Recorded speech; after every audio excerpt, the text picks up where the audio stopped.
So ngayon, dito sa video ko, magagala muna tayo. Kasi day off ko sa work. Pero bago ang lahat,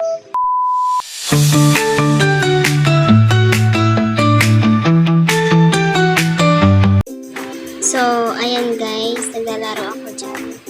Actually, hobby ko talaga ang paglalaro ng basketball since elementary pa ako. Wow! O diba? Nakita niyo yun? Sabi ko sa inyo, marunong ako. Eto pa, papakitaan ko kayo ng isa.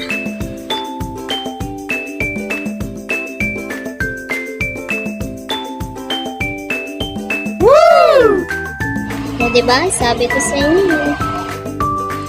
So after ko po maglaro ng basketball, pumunta naman po ako dito. Hinulog ko na yung coins para kaso hindi nakukuha eh. Bakit kasi ang hirap pong makuha?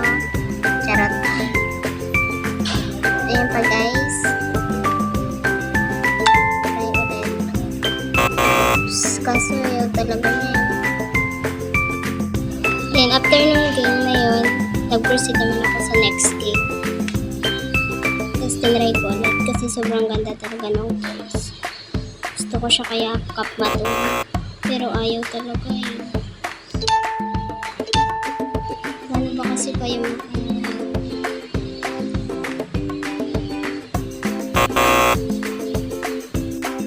after ko doon, hindi ko talaga siya nakuha.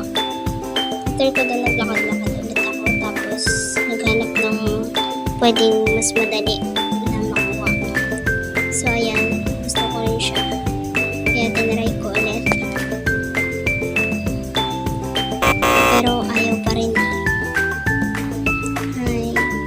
Kaya ayan, pumunta ako kay kuya, pinanood ko siya. Ayan. Gusto ni kuya makuha yung cellphone. Kasi pag naputol niya yung tali, sa kanya na yung price ng cellphone. So ayan, hindi nga ni kuya makuha. Wala talaga, ayaw talaga eh. Kaya ayan.